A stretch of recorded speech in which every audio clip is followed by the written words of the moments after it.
Boop, boop, boop.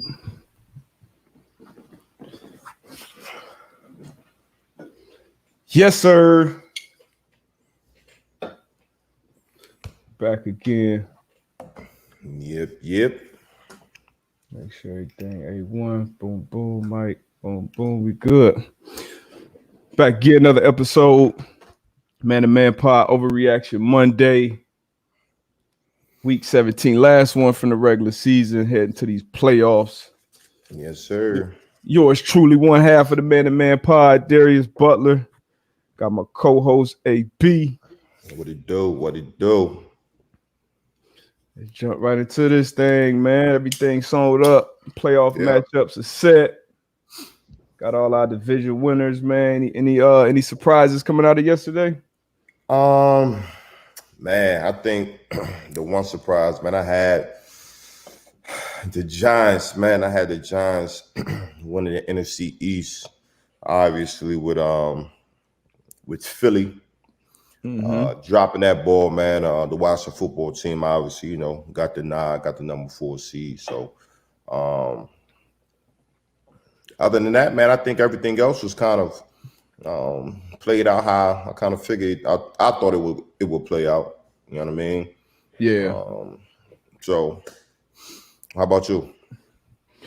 I mean, honestly, what I was most surprised about yesterday was Tua's play, man. And we see the last couple games. And as y'all know in this show, AB definitely know I've been high on Tua from the jump.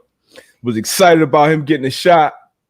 I think a lot of people expected that game to be a lot closer yesterday. The Bills-Dolphins. Bills already had their playoff seed sold up. Still was playing for that 2 seed, which is huge in the playoffs. Want that home field advantage, and for them to put up that 50 burger, we know it was personal for them, man. They handle business. I've been saying it for the last probably 3-4 maybe weeks about how high I've been on the Bills, and man, it went even further yesterday. But that Tua, man, he will make me think long and hard about Justin Fields at 3 if he's still on the board, man. Man, I tried to tell you a long time. I know that's an overreaction. Hey, I tried to tell you a long time ago, like, just the way Miami was playing at the time, they made that decision coming in after, I think it was after the bye week. I think that the Miami Dolphins, they were like on a 3-game win streak. They were playing well. Fitz was playing well. And they made the decision, you know what I mean? But then even after that, a few games in, started seeing the position by committee, you know what I mean? Not really sticking with one. And we kind of talked about it, going back and forth. We talked about it just being in the locker room. Like, look, man, if you was an old head or even a player in general, like, look, let's stick with one guy, let's rock with it. And again, man, I've been saying it, like you said, you've been standing on the table for Tua. I always said, man, they should have just rolled with Fitz, understanding that Tua was the future. Let him sit back behind Fitz, man. A vet, a guy that's been doing it for a long time, and let him see it. You know what I mean? So, but hey, it's neither here nor there now. You looking to get my man up out of there already? Move quick, man. We get greedy with these quarterbacks these days, man. We expect instant gratification. But it's just, I don't know, man. I don't know if it's Chan Gailey. I don't know if it's the weapons. Maybe it's a combination of all of it. But Tua just don't look like, I understand him being the future, but, I always a little question about lefty quarterbacks. Thought Tua could be different, but it is what it is, man. It is what it is. They missed the playoffs after a great season. I still think B Flow should be up there in our Coach of the Year considerations. We're gonna get to that. But the division winners, I know we picked them a while ago. And most of them pretty much held strong. But on the AFC side, the 4 division winners got the Kansas City Chiefs, obviously, Buffalo Bills, Pittsburgh, and the Tennessee Titans, who sold up the AFC South yesterday. Barely beating the Houston Texans. Had a ricochet field goal to win it. But I guess any way you get it done. You picked the Tennessee Titans, obviously, to win the South. I had the Colts. On the NFC side, you got the Packers, the Saints, the Seahawks, Barely beat that 49ers team yesterday. We'll talk about them. And then the Washington football team who sold it up last night with a win with the Philadelphia Eagles tanking in front of our eyes, man. In front of our eyes. Put a bad taste in a lot of football fans' mouth. I'm sure the Giants fans, a lot of people on TV are overreacting about it today. How you feel about that whole situation? I know you picked the Eagles to win yesterday, actually. Yeah, I did. That was before I really knew it was 9 inactives. It was a lot of people out of the not playing for whatever reason it was. You know what I mean? Whether it was just scratch, they wanted to see some young guys get in there, whatever it was. But I didn't like it, man. I didn't like it. You know, like you said, with 9 inactives, healthy scratches, last game of the season, man. Get the boys out there and let them play. You know, we kind of talked about it before we went live with Kelsey. He just had you know, he was just on. I forgot what it was he was on, but he was just talking about as far as like, you know, players go in there, we play, we go in each week and we prepare to win. You know what I mean? So. And I just didn't like it. I'm one of them people as far as, you know, having that sour taste in my mouth. Again, like I said, I picked the Giants to win. And I just would have liked to see those guys go out there and really go at it. Yeah, man. When you think about a guy like Kelsey and a bunch of other guys who, you know what it takes to get yourself up to, especially week 17, you know, you don't put your body through all kind of shit to get to that point as a player. Yeah. And then for the organization really to go out there and do what they did, you know, to move up a couple spots in the draft, you know, honestly, obviously that's what the move was for. A couple of days before the game, I feel like they came out and said Doug Peterson's job was pretty much safe. So it was obvious what they were doing. You know, it definitely put a bad taste in my mouth too, man, just because I just feel bad for the players and stuff like that. I understand it from the organizational standpoint because it is a difference picking, you know, 6th or 9th or 10th. I mean, a lot of people won't see the difference, but it's usually a difference. Bad. It was bad for the brand of football. We always talking about, you know, the integrity of it and all that stuff. So definitely see both sides, man. It was, and then the fact that it was on prime time, literally the last game of the regular season. Knowing what guys have sacrificed and went through, players, coaches, everybody, you know, to get this point in that crazy 2020 season. It was a terrible way to end it, in my opinion, but we'll see if it end up working out for Philly. Yeah, man. I hate to see it. Then you pull Jalen Hurts. Like, was he hurt? Like, you know what I mean? Like, that was ugly, man. Great. Yeah, I mean, great. He had 2 rushing touchdowns, though. I mean, I get that, but shit, like, Sudfield definitely wasn't gonna come in there and win it for you, boy. So yeah, that was ugly, man. I didn't like that. I didn't like that at all. Yeah, that was bad ball. Y'all, you know, start to throw your overreactions in here, your comments, your questions. We definitely gonna get to them, you know, once we get through the rundown. But so playoff matchups. Yeah. Playoff matchups. Opening up, I believe the playoff weekend. Colts at the Bills. Oof. Ooh. That's a matchup for your ass. But you know, we know the Colts. The Colts, in my opinion, are built to compete with anybody. No, for sure. You know, missing we're very familiar with Costanzo and what he's been to that organization, what he's been to that O-line, been that bookend left tackle, kind of under the radar for I feel like most of his career, but he's been very, very good. So I feel like they will definitely miss him once you start playing these teams in the playoffs. But man, big matchup. What's your first thoughts when you think about that matchup? It's going up to Buffalo, and I think they'll have some fans in there too. They have a little bit of fans in there. I think it's going to be a good game. I think our Colts are built to win. Strong defense. Got a veteran quarterback. You know, going into the offs, hopefully, you know, mindset of not turning the ball over. The run game's got going. The young boy JT, man, he's been doing this thing. So we got to play through JT, man. We got to feed him. Got to. In the second half, Frank.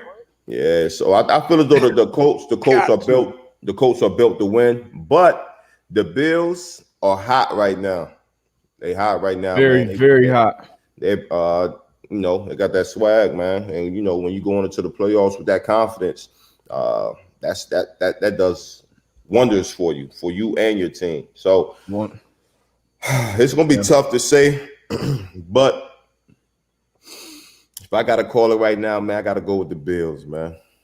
Yeah, I ain't gonna call it yet. I'm gonna go do some homework. I believe the Bills opened up as the favorites. That's why I said if I had to do it right now, it would be the Bills. But we'll see. Yeah, they got the Bills as 7-point favorites right now on FanDuel. But like you said, we'll see. Definitely got the potential to beat anybody on that side. But we're gonna see. The Chiefs rested their starters, and they'll have a bye week. They rested their starters week 17. They'll have a bye week, the first week of the playoffs. You think that'll have an adverse effect on them? Steelers did the same thing with a lot of guys. They haven't been playing well, obviously, down the stretch. Chiefs haven't been playing great, in my opinion. We saw it kind of have a bad effect on the Ravens last year. They had rested like damn near 2-3 weeks. So you think that'll come back and bite them in the ass in the playoffs, the Chiefs or the Steelers? So you just mentioned it. The Steelers, I felt they should have played their starters. They weren't playing great down the stretch. So I would say if it would hurt either one of them, it would be the Steelers. As far as the Chiefs, their starters gonna have 2 weeks rest. I know I've been in situations where it has hurt us at the end, and I've been in a situation where it's helped us, where we come out, we're flying around, we're fresh, or whatever the case may be. So it just depends on what Andy Reid, what he's doing throughout these 2 weeks. I know the first team was the starters. I know they're getting a lot of reps in practice. So we'll see. But again, if it was the Steelers, man, I definitely would have at least played my starters at least for a half. Get some work in. Well, we're gonna see, man. Hopefully it doesn't. Hopefully they come out flying around. Hopefully connecting on all cylinders. Yeah, because they played well that second half against the Colts. So I would have definitely wanted to come out and build that momentum, or build on that momentum in week 17. But obviously you got an old quarterback with Big Ben. Joe Hayden, they're definitely gonna need him in this playoffs. He got COVID. TJ Watt, who possibly be the defensive player of the year. You already lost a couple guys, Bud Dupree and Devin Bush for the year. So maybe they're playing it safe, but we'll see. Mike Tomlin, obviously a great coach. One of the best in the history of the business. Same thing with Andy Reid, one of the best in the history. And that staff and that team has been together for a while. So like you said, I trust the Chiefs a little more when it comes to that standpoint, but we shall see. So next matchup, Browns at the Steelers. And then you got the Ravens at the Titans on the AFC side. That Browns-Steelers game, it'll be a physical one, divisional matchup, divisional rivalry. Yeah. Browns finally make the playoffs after 18 years. Shout out to them. Longest drought. Shout out to the Browns, man. Shout out to GM Andrew Berry, head coach Kevin Stefanski, and that whole roster, man, turning it around, getting a playoff berth. That's huge, man. That's real big. Kevin Stefanski, man, he gonna get coach of the year, man. Tom Austin, he kind of said it. I agree with him. Okay. Shit, like you said, 18-year drought. Able to get the team in the playoffs, man. That's huge. That's huge. That's huge. I still probably got Flores, just because I just feel like they're a couple years ahead of, ahead of schedule. And if they would have made the playoffs, you giving it to them. But since I respect it. I respect it. Yeah. I respect it. Yeah. But so the Browns-Steelers game, that's gonna be a good one. That's gonna be a tough one to pick, honestly. The favorite right now, the Steelers are favored by 3.5 points. But if that run game get going, the Browns, it could get ugly. Yeah, that's my sleeper team.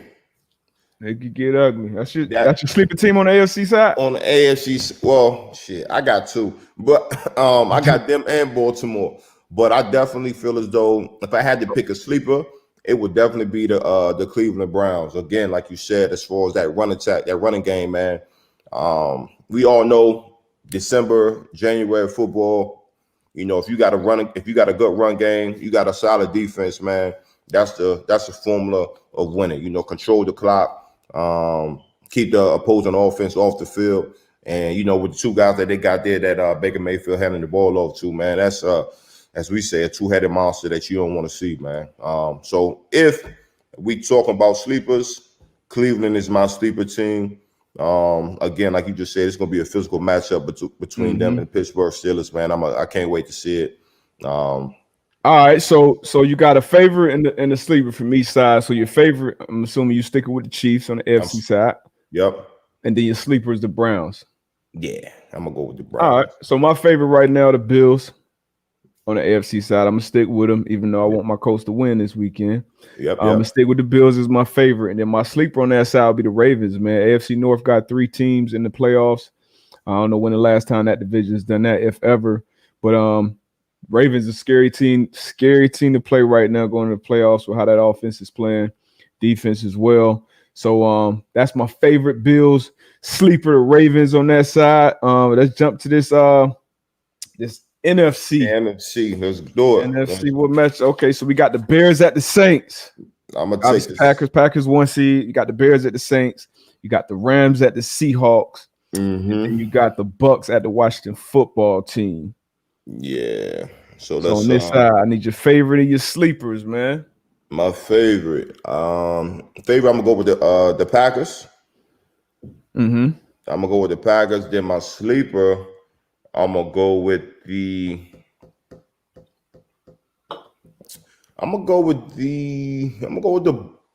Bucks. I thought you was about to say the Bears. I thought Maserati Mitch. Hey, he made himself some money these last few weeks. Don't sleep on the Bears, man. Tough defense. You got a chance defense. And money making coming along. Yep. and money making Mitch is playing with confidence right now. You know what I mean? So, and we know we know how that goes. But I'm gonna go with Bucks, man. But I need to see what's up with Mike Evans, man. He didn't finish the game yesterday. True. It looked a little scary, man. So wait to hear and see what happens, what the results on that injury. So we'll see. Yeah, offense got hot down the stretch, man. Play some shitty teams, but that same Falcons team took Kansas City to the wire the week before, in divisional matchup in the year. So that should be a tough game regardless. They came out, handled business. Antonio Brown doing his thing, man. If he can get it, and shout out to Tom Brady too, making sure he got his incentive. He got his $250,000 incentive. I think he had a 45 catch incentive or something like that. But he's getting hot. If they continue to build that rapport, even with Mike Evans possibly being out, I still think they have enough weapons. You saw Chris Godwin played. We know you can never count a guy like Gronk out in the playoffs. Been there 1,000 times with 12, and then you get Ronald Jones, and that running game going early. That defense kind of been iffy though. It's been up and down all year. We know Todd Bowles is a great defensive coach. You got some great players over there. If they can consistently play well, you can definitely see them in the championship game. My favorite would be the Packers. Just how they're playing. Obviously with A-Rod, I think he locked up the MVP. Devontae Adams has played like a top 1 or 2 receiver this year, honestly. And then you got their defense has played better down the stretch as well. So it definitely be interesting to see. So my favorite would be the Packers. Who your sleeper would be the Bucs. It's hard to even say the sleeper though with Tom Brady at the helm. But I mean, what seed are they right now? Yeah, so let me see. Yeah, they're 5 seed. Yeah, I mean, it's, I guess a sleeper.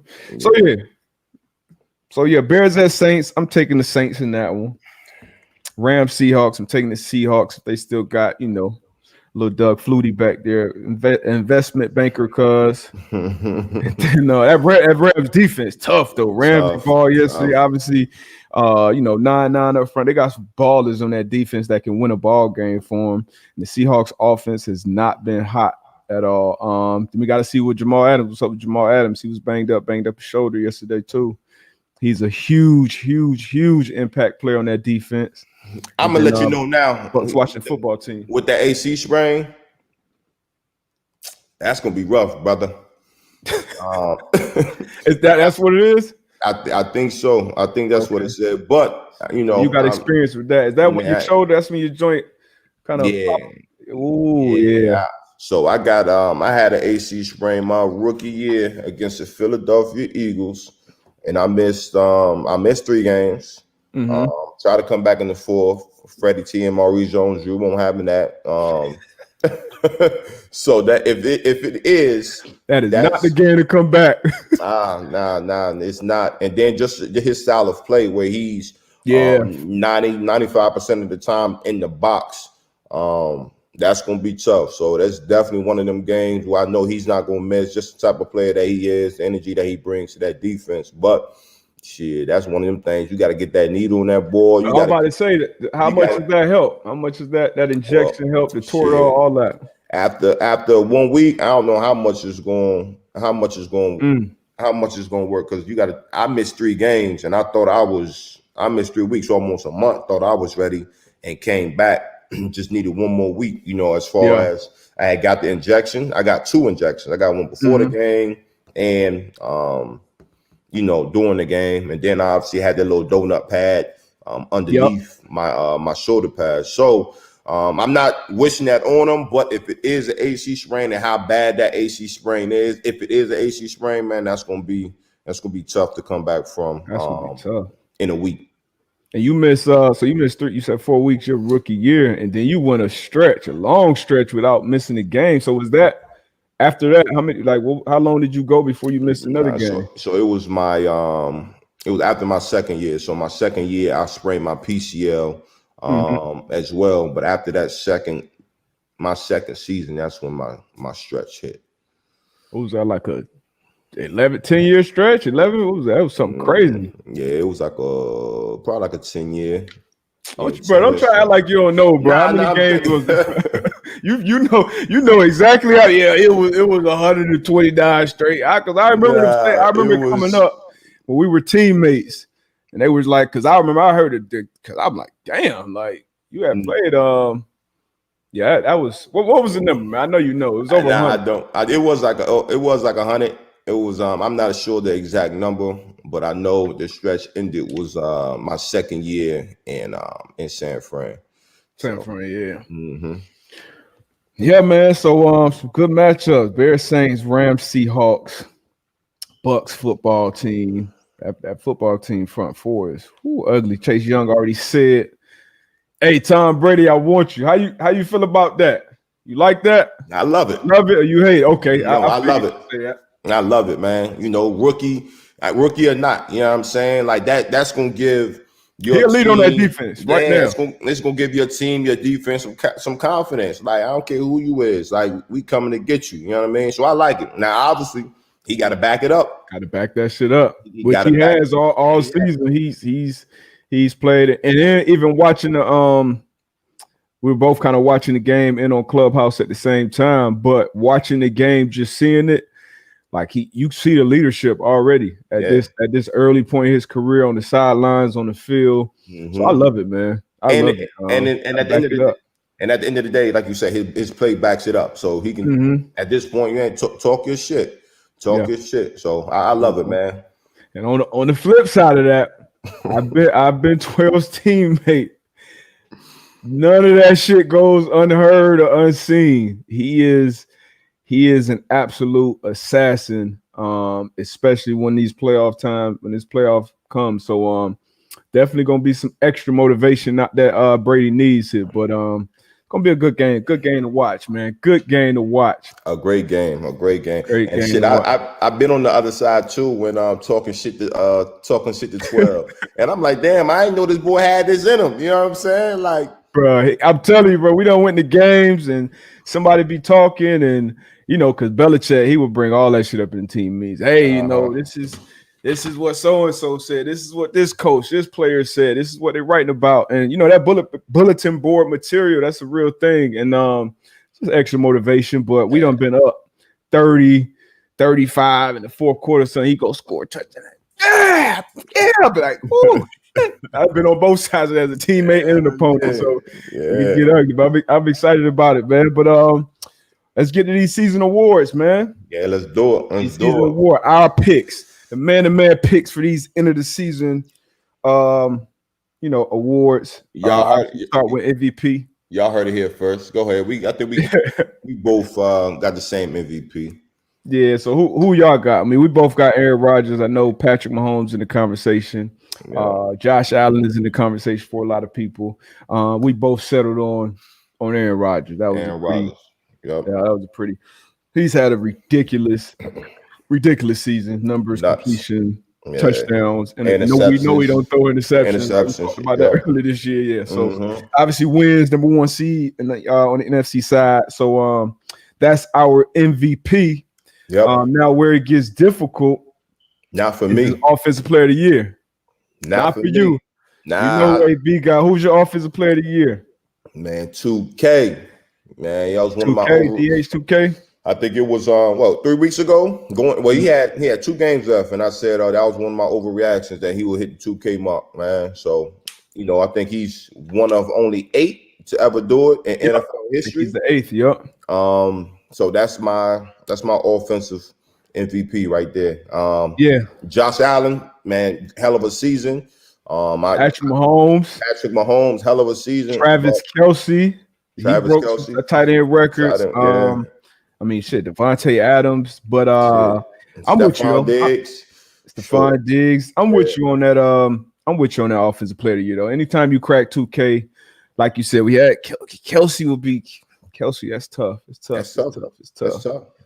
And Mahomes, Allen, but I feel like that MVP, since it's damn near QB award anyway. Whoever gets that MVP, I feel like the offensive player of the year got to be another skill position. Both shouldn't be won by quarterbacks, in my opinion. So I'm with you on the Derrick Henry 2K back-to-back seasons with rushing titles. I don't know when the last time it happened. I'm sure it's probably not too long, but it's been very, very, very impressive. The MVP of that team for sure. Yeah. So that's our offensive player of the year. We sticking with Derrick Henry. Offensive rookie of the year. Now this was tough. For me, I feel like it's only 2 guys: Justin Herbert in LA, and then Justin Jefferson in Minnesota. Yep. Herbert, man, played some great ball. Game yesterday. That's tough. I'm gonna go with Justin Jefferson, man. Damn. Broke Randy Moss's rookie record. Yeah, that's what yards on his own team. Broke the all-time rookie receiver yard record, I believe, 1,400. I'm gonna go with Justin Jefferson, but Justin Herbert, man, he put up some phenomenal numbers, man. I'm gonna go with Jefferson though. You going with Justin? Okay, you go with Justin Jefferson. I'm going with Herbert, man. I'm going with Herbert or split, or they share it. But if I had to pick one gun to my head, I'm going with Herbert. Just because of not only did he perform so well as a quarterback in this league, he was one of the best quarterbacks in this league, period, this year. But coming into this, having a shortened off season, coming into the season, being the backup, so it's not really like your playbook. It's not like they catered everything around you, being that guy going into the season. Him getting a late call right before the Chiefs game, took them to overtime in his first start, and they really never looked back. Broke the rookie passing record as well. So we know how tough it is to play that position. And when you really watch the film, like I watched the film on Herbert, the most impressive thing about him is the play calling, in my opinion, has been terrible. I believe that the play caller was fired halfway through the season, but almost every drive, this dude is 2nd and 8, 2nd and 11, 2nd and 10. When you behind the sticks, when you off track like that, on almost every drive is crazy, and for him to still perform the way he did, like I got to give it to him. So I'm going Justin Herbert with that one. That was good dialogue. Offensive rookie of the year. That was great dialogue, D-Buck. Yeah, offensive rookie of the year is Jay Jettas. Yeah, but I'm gonna go with Jay Jefferson. Yeah, you can't argue either one, honestly. Yeah.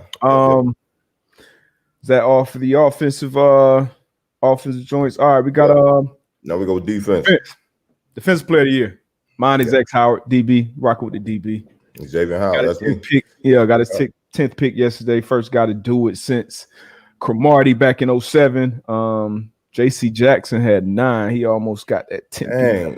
Hopefully he get that All Pro nod, man. Hopefully they snubbed him out of the Pro Bowl. Mm-hmm. But yeah, defensive player of the year for both of us, Xavier Howard. Yep. Other considerations, obviously, either one of these guys are probably going to win it. Honestly, I feel like that award is skewed towards pass rushers. So you got Aaron Donald and TJ Watt. Yeah. Yep. TJ Watt, I believe he led the league in sacks this year with 15. But yeah, so that's our defensive player of the year. We stick with DBs, back-to-back defensive player of the years. Yes, sir. We shall see. That'd probably be the first time in history that's ever been done if it happens. Yeah, man. It's tough to get 10 picks, man. It's tough. It's tough. It's tough. It's tough. Not to take away anything what TJ Watt's been doing because he's been balling. Obviously, Aaron Donald is a monster.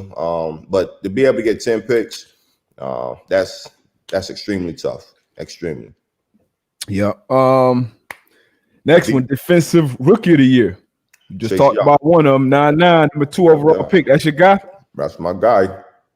That's your guy. I'm going with that another DB. Surprise, surprise is everything DB over here.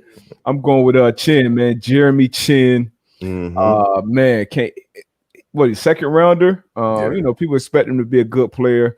First year defensive coordinator over there. Obviously, the Panthers struggled this year, but he's been a bright spot on that defense. He has. I gotta go with Chin, man. Gotta go with Chin this year to win that award.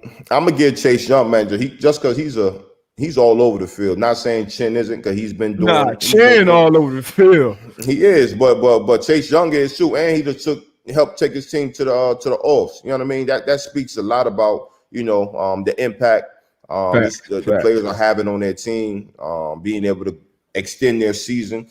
So that's just another extra incentive where I'm looking at when I'm choosing these awards. But but shout out to Chin as well, man. He's been balling, man, lining him up everywhere, DB, linebacker position. So we'll see. But I'm gonna go with the young boy Chase Young out there. So you going with Young? Out there, I got Chin out there in Chocolate City. Yes, sir. He definitely held it down. What we got? Coach of the year. Yep, you already heard mine's out there. Going with Stefanski. You know what? So Coach of the Year and Executive of the Year is out there in Cleveland. Yep. It's hard to argue that after 18. After I feel like my whole life they've been terrible, especially my whole football career. The Browns have been terrible, been embarrassing. So yeah, for them to turn it around. I could live with that. I could live with Stefanski. My top, I guess, Stefanski, Flores, and McDermott has done a great job as well out of Buffalo. Yeah. Tomlin was a favorite out the gate, obviously. You go with Stefanski. I still go with Flores, man. I still go with Flores. Even though they missed the playoffs, I'm still going with B-Flow, man. They're still a couple years ahead of schedule. Now, we got some decisions to make at that quarterback position. There was some rumors when he went to tour that maybe he was going to tour to see what they got. And now maybe he see what they got.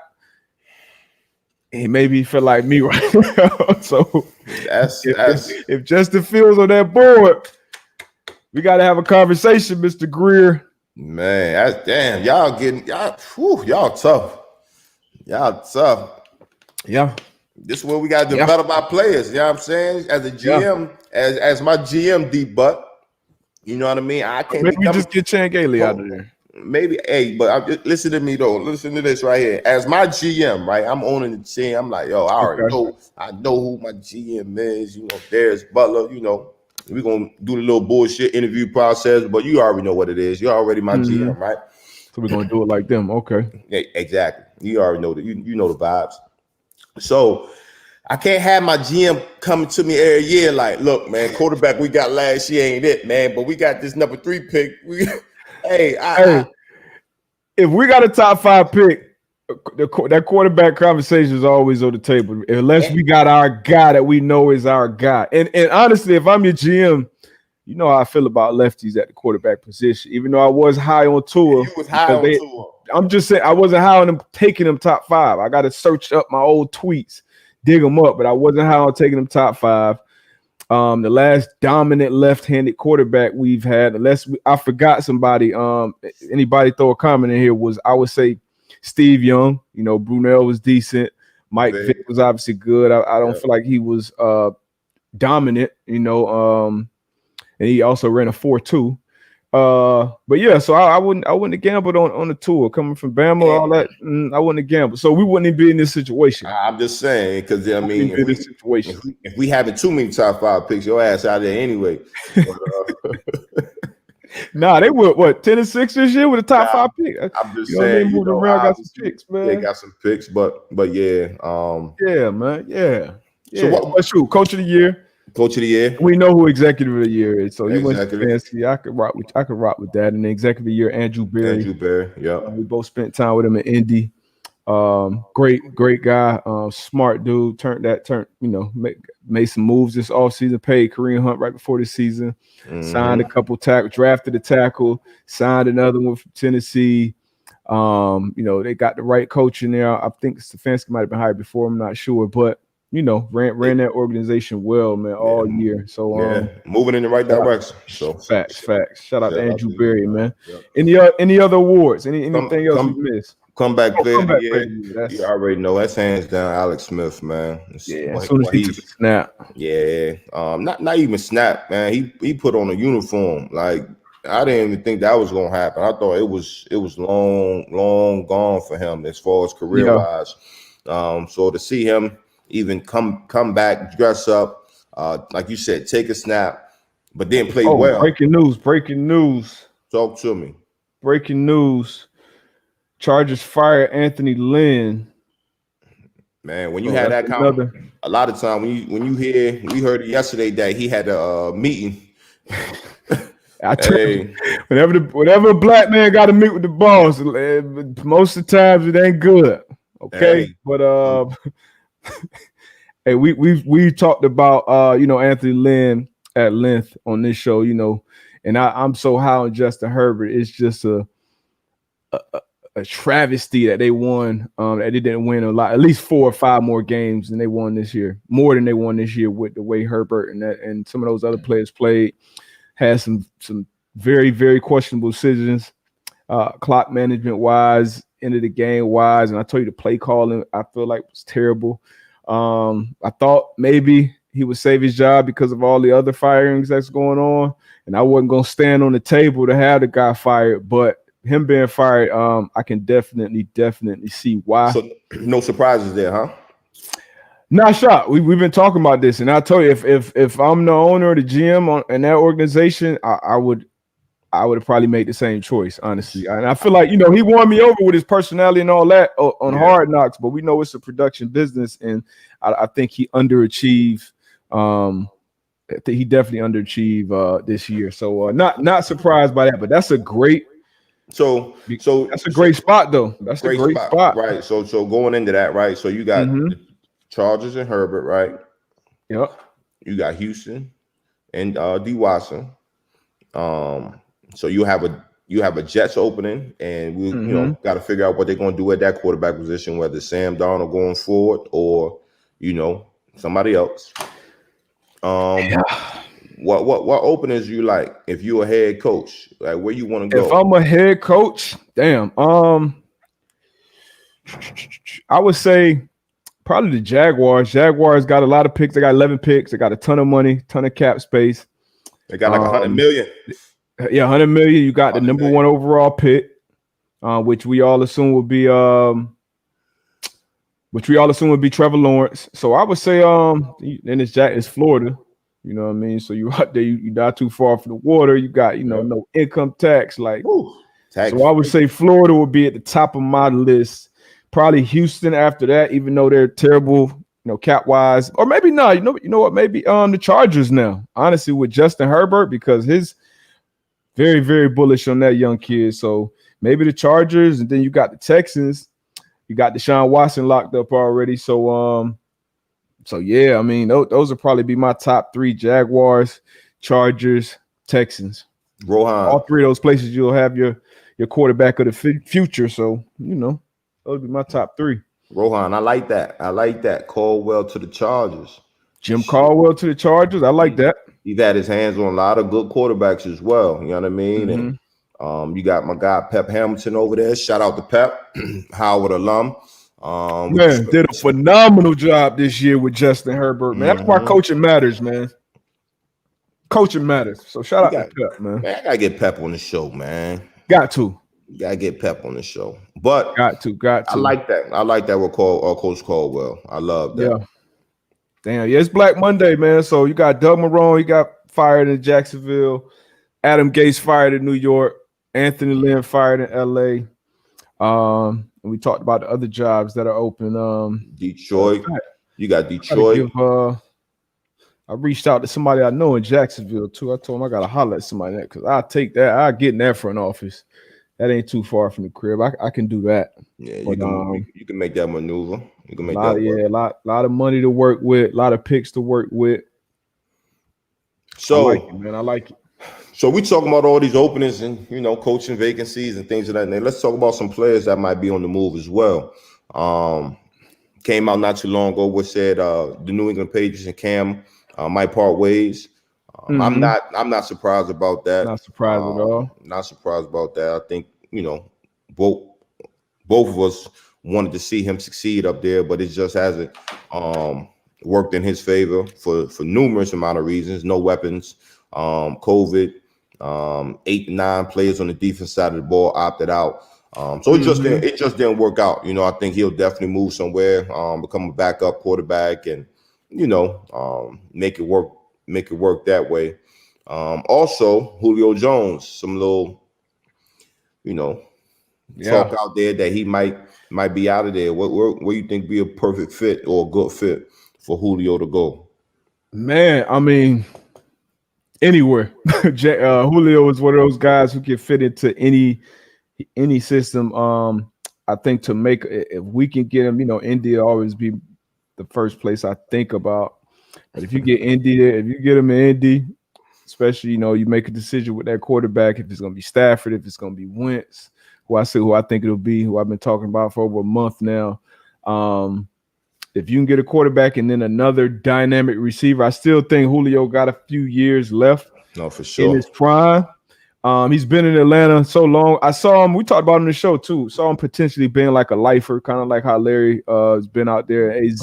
But when you get a new GM that comes in, a new head coach, I can definitely, especially with they got some other weapons at receiver as well. Calvin Ridley, in my opinion, is a certified number one. Tough. He a dog. Yeah, so I'm all about moving guys when they are very, very valuable. So if they can get a lot of value and a lot of pieces back, I can definitely see the Falcons moving Julio this year. Some other big names I think we can see on new teams. J.J. Watt, who's not where Julio is in his career, but I can definitely see them Texans and J.J. parting ways. Yeah, I can see that. What about A.J. Green? Somebody just said something about A.J. Green in here. A.J. Green, another guy. Yep. Yeah, and he's kind of on the the downside of his career as well. Yeah, had a great career, but I can definitely see him moving. And then the other guy who you disagree with me on, another big name, Saquon Barkley, man. I think Saquon Barkley, once again, new pieces in there, new coach in there. I can see once he gets back healthy, I can see them definitely taking some calls on Saquon. Zeke will be another guy, but that's a lot of money on that contract. Yeah, tough contract to trade. I can't agree with you on the Saquon. Saquon, I know. We're gonna have this conversation. I know, but OBJ could be another guy with Cleveland success since he's been out. Who you got? You got anybody else you think? Stafford, obviously. Stafford. I want Stafford to get out of there, man. This narrative on Stafford, man, I don't agree with it a lot. You know what I mean? I think he's a good quarterback. And I think he gets to a situation as far as organizational wise, get some weapons around him, and I think he could do some damage in this league. So I would love to see him. I wouldn't mind him seeing in the Colts uniform. I would love to see that. But so if you got your shot at Stafford or Wentz, I'm gonna go with Stafford. Okay. I'm gonna go with Stafford. You know what I mean? You kind of talk about as far as Wentz, you said it where mentally you don't think he's headstrong. You know what I'm saying? I feel as though Stafford, all that shit he's been through up there in Detroit, and he's been able to play fairly well. shit, I think he would love it. He would love it. And we always talk about the cap on God. Agree with you. Yeah, I feel all day. I feel as though just the culture that's around the Indianapolis Colts, the city. I think the city would embrace him. I think he would do well and flourish out there. Yeah, tough cat too, man. Tough cat. He went out there and thugged it out yesterday with nothing on the line. Team playoff wise, went out there and gave his team a chance. The ref shafted the Lions yesterday too. I know we got some poor Lions fans in here, but they got I could rock with that. With that. Alice Parker, he said Jimmy G gonna be on the move. I believe that too. Yeah, I can see. I mean, the coach kind of alluded to it. Shanahan kind of alluded to it. I could definitely see him move. I wouldn't be excited about getting Jimmy G. No, I don't think he's a bad quarterback. Good starting quarterback, but in my opinion, he's the reason they lost the damn Super Bowl. Man, he missed some big throws when they needed him, but still young, I guess. But shit, man. Got a question for you. I'm gonna take all right. Let me get 2 minutes. Let me get 2 minutes, and we're gonna hit these questions. I should bet. And shit, while D-Buck get out of here, man, y'all drop some of these questions, man. I'm gonna wrap with y'all. Jimmy's going back to New England. Zach, that wouldn't be a bad situation right there. Jimmy's definitely familiar with Bill and the Patriots culture over there. So I think that'll be a situation that we could see happening right there. Vikings get rid of Zimmer. Yeah, he's gonna get out of there. Black Monday, I think we're gonna see and hear a lot of more firings and a lot of people moving throughout the rest of the day. But yeah. Let's see what else y'all got.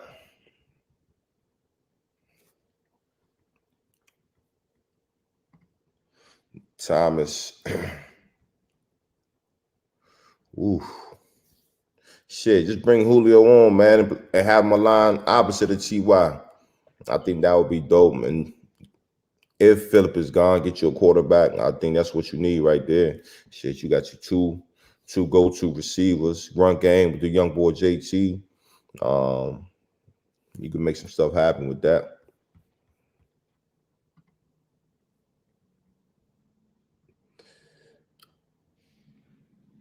Alan Randall, we touched on it. Touched on it earlier. D-Butt, he was on the table for Tua, but he don't feel the same way right now. So he said if he was in the front office, he would definitely have some talks about drafting a quarterback at the position where they at now.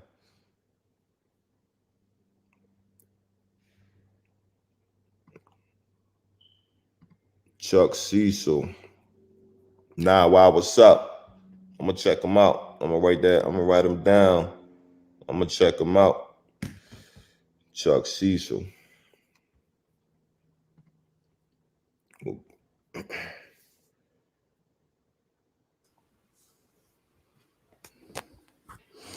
Yo.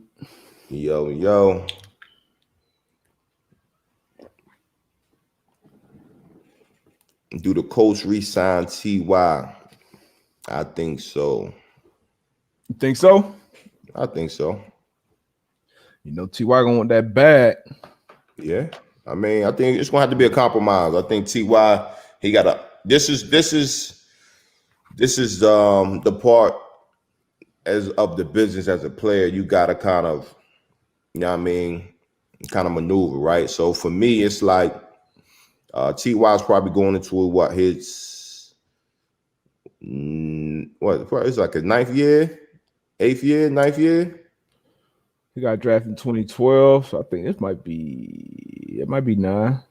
So where he's at in his career, at the receiver position, I don't think he's gonna get some money, but I don't think he's gonna get top dollar. So for me, if I was in this situation, it's a lot of things as far as family wise. My family comfortable here. Shit, you done grew up as a young man in Indy. Obviously, you got to see what other teams are talking. You gotta weigh your options. But for me, man, and also the quarterback position is going to be tough. Like who's going to be my quarterback? But if it was me, man, if Coach threw a good number, obviously I think he has a number in his head that his agent probably got a number in his head that he wants to get. If the coach come with somewhere near that number, that's something that you really got to think about as far as being that lifer. You know what I mean? You don't get that a lot, but that's my take on it. I feel that. I can definitely agree with that. And talking to T.Y., been his teammate for 6 years. T.Y. was, I know he said it early in his career. I don't know if it changed. He wasn't the guy who wanted to play for, 15, 16, 17 years. So this is most likely. And like I said, I don't know if that's changed or not. This will probably be his last deal, those last contract. So he's definitely going to want to go out, and get his money. But, the Colts got some young. They just drafted Michael Pittman early in the second round. Pascal has been developing as a receiver. So we'll see where he fits in their future plans. You know how they go, but they got a lot of money. They got the money to afford him if they want him back. So we shall see. We shall see. What else we got? Boop, boop, boop, boop, boop, boop. That's a good question. Ace Boogie. Teams with the least momentum heading into the playoffs. Man, I think Steelers will be on the top of that list for me, just because they started off the season so hot. And if you look, if you would have said, hey, they're going to be 12-4 at the beginning of the season going into the playoffs, most teams would take that.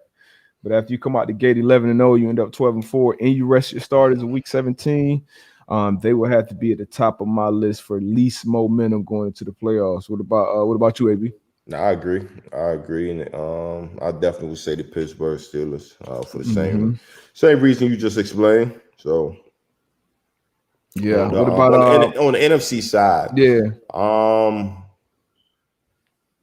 You got the Packers, you got the Saints, you got Tampa, you got Bears, football team. Rams. Probably the Rams. I would say the Rams. Yeah, I would say the Rams. Yeah.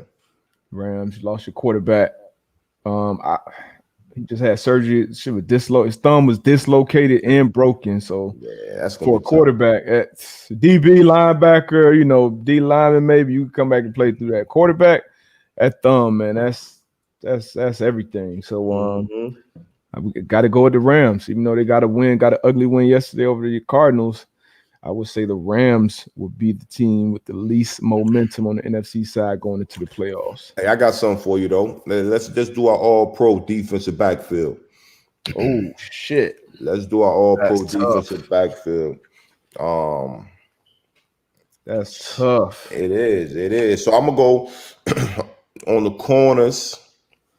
I'm going to go Xavier Howard and Jay Jackson. J.C. Jackson, those are your first team all-pro guys. Yep. Okay. I got X Howard as well. That second guy is tough, man. You got Jair Alexander could be on there. Yep. Marlon Humphrey could be on there. Trey White, James Bradbury. Jalen Ramsey had a good year. I'm gonna go. I had my team on the athletic podcast last week, but I put Trey White as my other first team corner. I'm gonna go with Bradbury. I'm gonna go with Bradbury out of the Giants, man. This is a toss up for me. But so X Howard, Bradbury in the slot. I'm going Kenny Moore. That's my first team all pro corners. Who you got at safety? At safety, I'm gonna go with my guy Buda Baker. Okay. And then I'm gonna go man-to-man pod alum. And then I'm gonna go Jamal Adams. Jamal Adams and Buda Baker. Jamal Adams, he missed some time this year. He missed some time, man. That boy got 10 sacks. He a difference maker. All right, so I'm gonna go. Damn, Minka. Minka had a very, very good year. I'm gonna go Minka. Minka, or Justin Simmons, or Jesse Bates as my deep safety. I'm gonna go Minka. We don't do deep safeties, box safeties in, man. Here's what I'm doing. My deep safety is Minka. Nah, man, your defense ain't gonna rock like that. My strong safety is Tom Matthew, Honey Badger. Man, we just do safeties, man.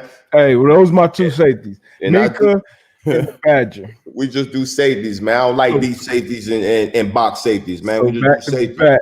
Well, you got two guys that play around that ball. Buda Baker, and Jamal Adams play around that ball. So play around the ball.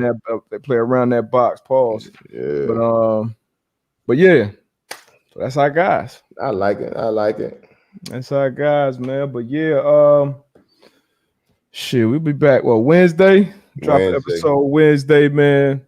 And then we'll be live again on Friday before this playoff, this wild card weekend opens up.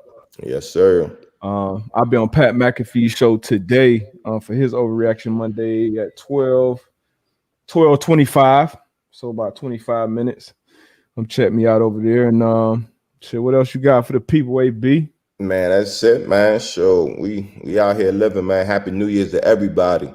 2020 was a mother, but 2021, man, we're gonna keep it moving, man. So happy New Year. We appreciate y'all supporting the Man to Man Pod. That's a fact. That's a fact. Hold on, we got one. Somebody just made a mention. We hit on this a little bit earlier when we talked about Tom Brady making sure AB got his incentive. Emmanuel Sanders got his incentive yesterday. I think he needed 8 catches. Andy Dalton needed to get one. I think Brady had one. So the question is from Off the Rails, Tone and Jim. Shout out Tone. Tone's our producer. Does a great job. How aware are players the regular season incentives going into week 17? Very aware. Very aware. Very aware. The coaches, the GMs, the players. Leonard Floyd was another one. He needed a half a sack yesterday. He got it. But very aware. And a lot of coaches would look out and say, okay, we need this many yards to hit this, or they're gonna look out and definitely try to get you your money. And players definitely appreciate that. You ever come into a situation where you needed an incentive, like coming down the stretch, and hit it or missed it? I think I had a playtime incentive one year. And for a lot of my career, I was like a sub guy. So, it really depended on my opponent, how the game was going. And I think I did hit. I want to say it was like 85% or 80%, something crazy like that. But I hit it going into that last game. But hey, that should be stressful too, man. That should be stressful sometimes. But hey, I love when people get their money, man. So shout out to everybody who got that, touch the extra bag. Yeah, 17, but very aware. To answer your question, very aware. What about you? Yeah, my first year in AZ, I had an incentive.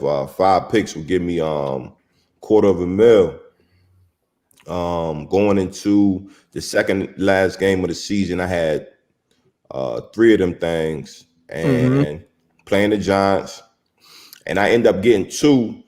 Against Eli, the second to last game, and at the end of the game, I tore my pec. So I just got it right before. Tore my pec. Yeah, but that was a piece. Yeah.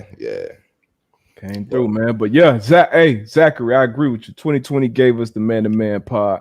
Silver lining. We appreciate y'all, man. Tell a friend to tell a friend. Give us that, like the stream. 5-star reviews, all that stuff. Pepe already know what it is. Hey, you already know Pepe from Mexico, man. Shout out all the loyals, man. We're gonna keep growing, keep going, man. We appreciate y'all, man. All love. 12:25. I'll see y'all on Pat's show, and we'll see y'all back on the Man to Man Pod Wednesday. I have an interview for you. We out. All right, peace.